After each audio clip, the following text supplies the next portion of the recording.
All right. Good afternoon, guys. Took a couple days off, but we're back at it. Another MLB DFS slate. Yesterday, it didn't start off as great just because the line was moving up so much, and then everyone decided to go nuclear for us. So we had, sorry, I'm loading it up. Merrill Kelly won 7 innings, almost won eight. Ozuna, Albies, Riley all did pretty well. Larnach got a 3-run homer towards the end of the game, and that game went like 12 innings. So that helped us. Just overall great slate. I think this is the first time since we started recording and producing content that we got over 220. We got 221. Uh, any takeaways from yesterday? I mean, it was like you said, a rocky start because we had the Braves, but every single Brave but our Braves were just going off. And then we got a Junior home run and Riley home run in like the seventh and eighth, so that was pretty good. And then we were just waiting on the Twins to play in that final game, and they pulled through. Polanco had 40, and then Larnick with the game tying home run, and then they went to extras and they got another at bat. We were like, oh my god, we can really climb here, and they went like 0 for 4. So is what it is. Looking forward to today's slate. We've done pretty well the last week or so. I think 6-1, 7-1. So Got to keep it going. yeah, And I'll also, excuse me, I cannot believe that that game ended off a walk-off walk. yeah. I think Buxton was up to bat too. So if they would have gotten 3 outs, top of the 13th, Buxton hopefully could have done something, but can't complain. I played like 44 and won like 219 or something. So overall, pretty damn good day. All right, let's jump into pitchers because there's a lot to like. So this is all categorized by top pitcher percentages. Got Kershaw, Gausman, Javier, Wheeler, Verlander, Lugo.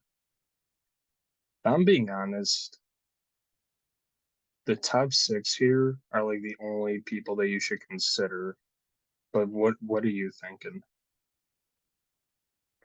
I mean, I agree with that. The top six are like definitely the priorities.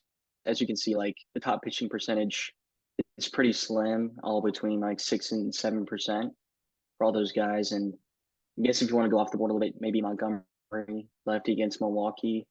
They strike out like 30% against lefties, and they were pretty bad yesterday. They made Flaherty look pretty good. Um, Lugo is fine. Wheeler probably gets 15 to 20% here. Good for K prop, 6.5. Slight favorites, minus 120. Sure. Javier looks decent here. Um, he went out for Houston yesterday. I forgot that was some Valdez for Major Chalk. I think he was like meh. He was like 35% and dropped like 24, so that helped us. But Javier looks a little bit better today. Not on Steele as much. Not on Castillo.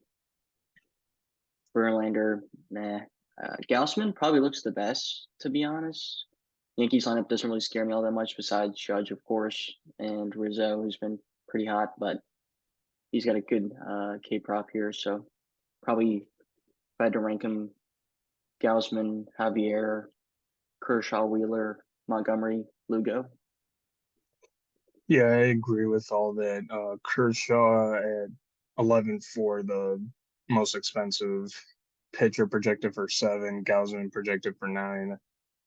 Um, Javier and Wheeler are projected to be the top two highest owned. I mentioned this to you, and this is more of kind of just like a screw it kind of. You can get a little different and go with Castillo against Boston. He's only projected for 0.5% ownership. So that's a little different, but I mean, there's just better pitchers on the slate. The more I look at Lugo, the more I want to play him, only because it's against Kansas City. He's 9K projected for 8%, but that's kind of like a screw it bet, I guess. So like I said, there's better options. Gosman looks the best. Javier, Wheeler, Kershaw. But if I wanted to get different, I definitely go Lugo first and then maybe Castillo. But that's pretty much all I got. Lugo's projected for 8, Gausman 9, Kershaw 7. That's pretty much it for that. All right, now let's get to stacks because it gets a little interesting here too.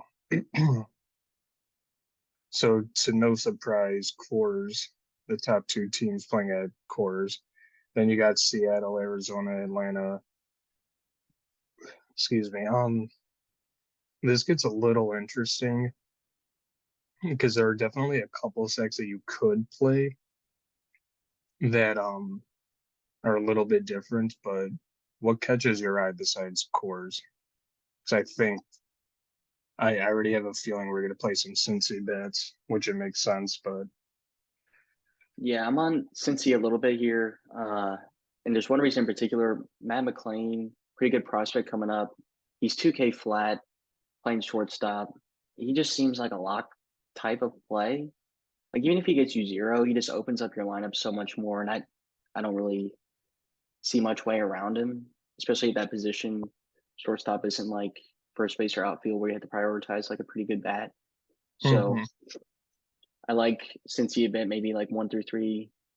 India's a little steep, but we know he has pretty good upside. And Fraley, you had like 240 pieces the last week or so. So I like those guys.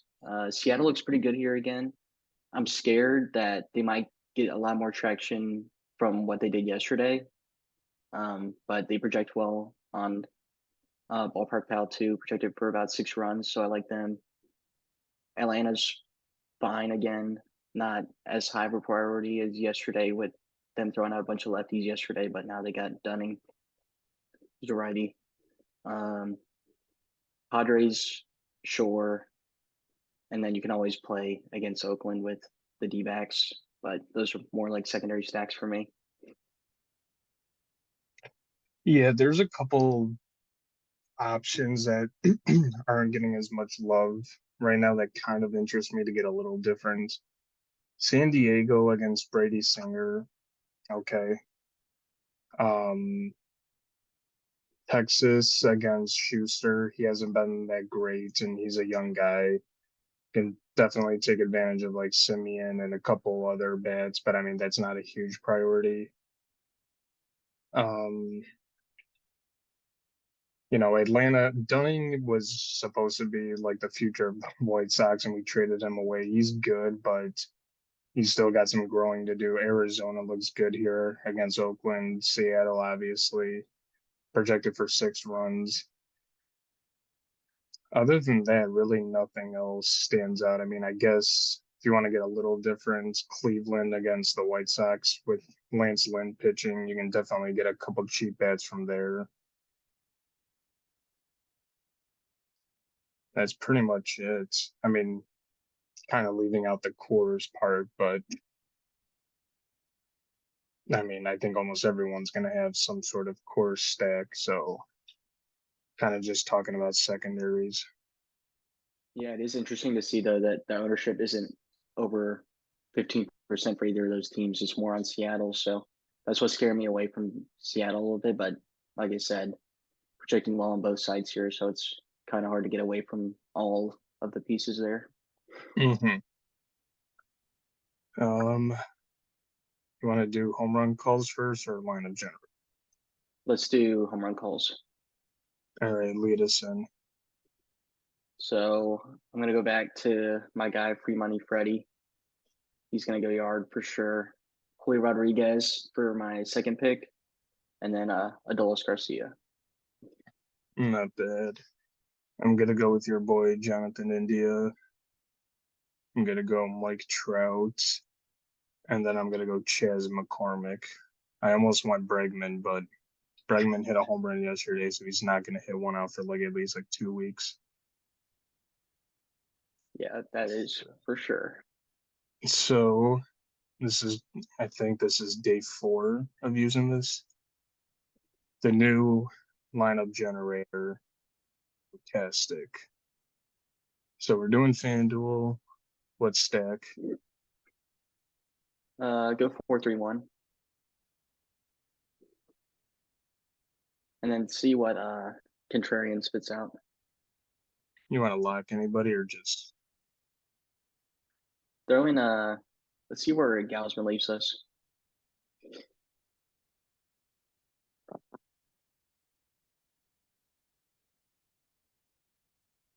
Okay, so Colorado and Maine. Seattle? Yeah, And then that's a one-off fair. with Arenado. I actually don't mind Yeah, we'll this. say Arenado's gotten what 4 games in a row with the dong or something. He's on fire. He's finally got it back together. It looks like at least. And he's only at 3K.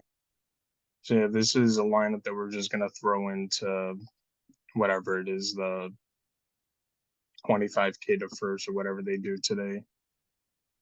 Yeah, I think it's a $7 entry. Yeah. Michael Toglia, is he even playing? Oh, Crone is like hurt or something. He's MLB The Show legend. This kid is amazing. I think that just about covers it. You got any other thoughts or something that we missed out on? No, not really. I would just make sure to check out our lineup on Twitter. Should be out about 15 before lock. Make sure to check out Stochastics tools in our description, and make sure to like and subscribe if you haven't already.